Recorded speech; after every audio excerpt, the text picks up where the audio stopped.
नमस्कार। इसी परिवार के आप सभी सदस्यों का द ऑफिसर्स लाइब्रेरी के यूट्यूब चैनल पर स्वागत है। हम अभी देख रहे हैं विनियम यानी रेगुलेशन। ईएसआई रेगुलेशन के चैप्टर 3 को हम देख रहे थे, जो कि बेनिफिट से रिलेटेड है। बेनिफिट में एक प्रावधान certification and claims for sickness आज हम देखेंगे। जैसा कि आपको पता है, बेनिफिट प्रोवाइड करना ईएसआईसी का मोटो है।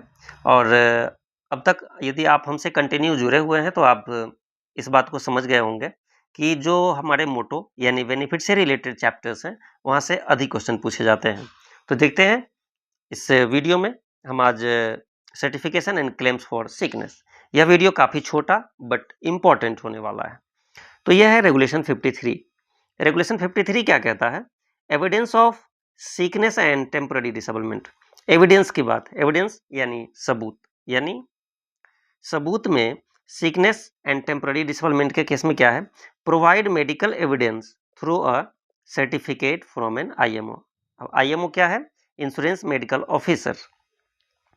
However if medical benefit arrangement are unavailable, जहां हमारा मेडिकल बेनिफिट अवेलेबल है वहां पर तो हमारे आईएमओ उन्हें सर्टिफिकेट प्रदान करते हैं। बट नहीं हो, इस कंडीशन में एविडेंस क्या होगा, इसकी चर्चा यहाँ की गई है।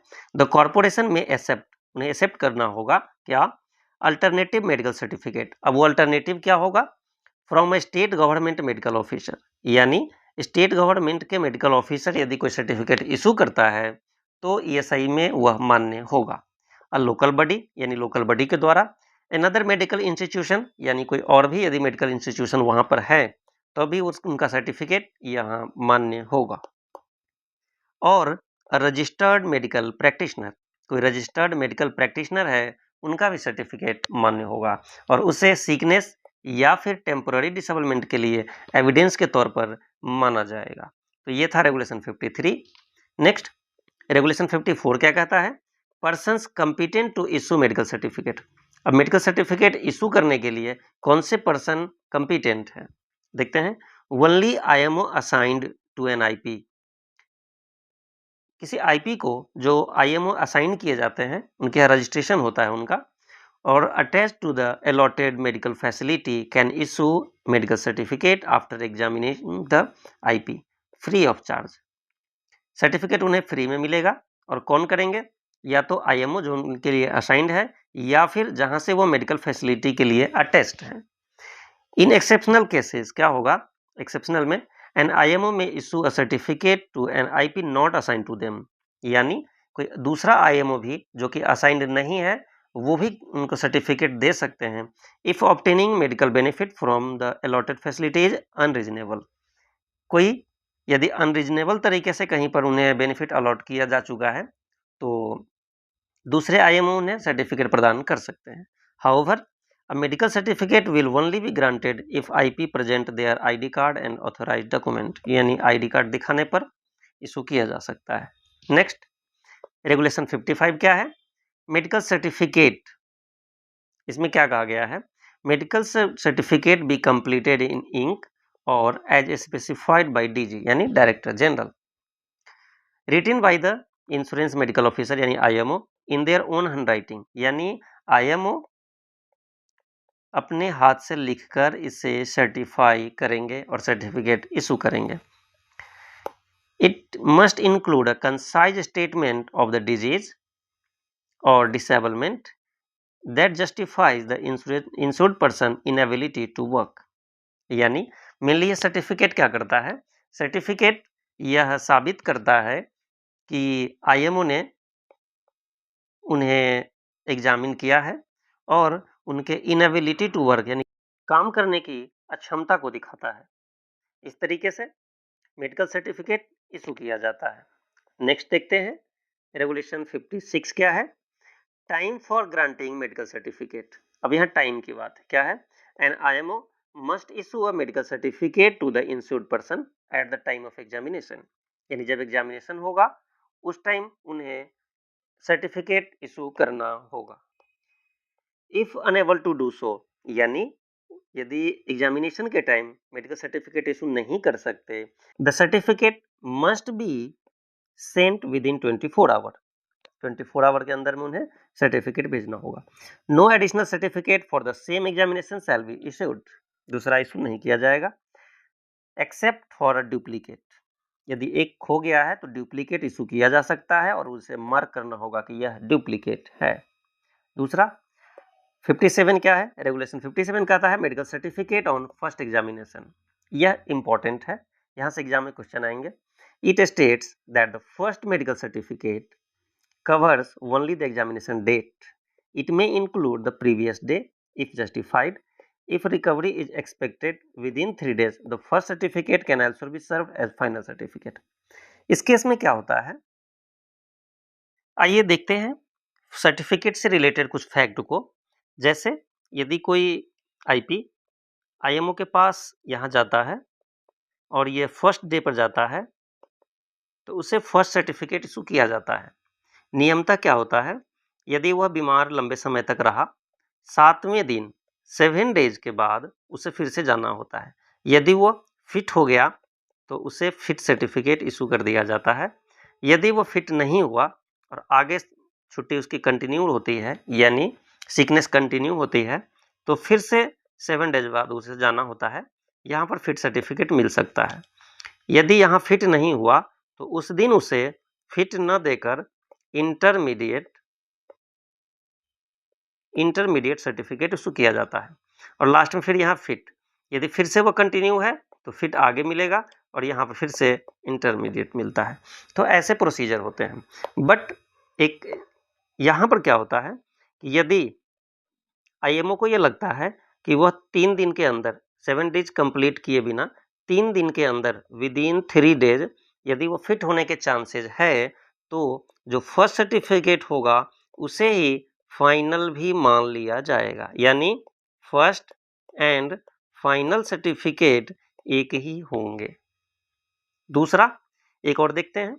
इस केस में क्या होता है कि यदि कोई फाइनल से फिट होने में 7 इंटरवल करके यदि उसके अधिक दिन लगने हैं और आईएमओ को पता है कि यह 28 डेज से अधिक बीमार रहने वाला है, तब स्पेशल इंटरमीडिएट तो मिलता है 7 डेज के लिए, यहाँ पर 28 डेज से ऊपर के लिए स्पेशल इंटर सर्टिफिकेट इशू करने का प्रोविजन है, जो कि स्पेशल इंटरमीडिएट 28 डेज के लिए 4 वीक तक अलाउ है, ताकि उसे बार बार डॉक्टर के पास न जाना पड़े। तो ये था हमारा सर्टिफिकेट से रिलेटेड। यहाँ से एग्जाम में क्वेश्चन आते हैं। अब इसमें एक और रह गया, वो ये है फॉर्म। हम एक अलग से एक वीडियो लेकर आएंगे जिसमें सारे फॉर्म की चर्चा करेंगे कि फर्स्ट किस फॉर्म में होता है, इंटरमीडिएट किस फॉर्म में होता है, स्पेशल इंटर किस फॉर्म में होता है, फाइनल किस फॉर्म में होता है। तो सारे सर्टिफिकेट के लिए अलग अलग फॉर्म बनाए गए हैं एसआईसी में, तो उनके फॉर्म हम अलग से एक वीडियो में देखेंगे। नेक्स्ट देखते हैं रेगुलेशन 58। यह है final medical certificate. It states that if an insured person is expected to be fit for work within 3 days, जैसा कि मैंने पिछले स्लाइड में चर्चा किया, of examination, the medical certificate shall be issued as a final certificate. पीछे मैंने इसका चर्चा किया है। नेक्स्ट रेगुलेशन 59 क्या कहता है, इंटरमीडिएट सर्टिफिकेट। अब ये इंटरमीडिएट क्या होता है हमने चर्चा किया है। और final certificate is not issued with in 7 days, यानी 7 दिन के अंदर फाइनल नहीं इशू होता है। Of the first certificate the insured person must submit intermediate certificate every 7 days unless covered by regulation 61.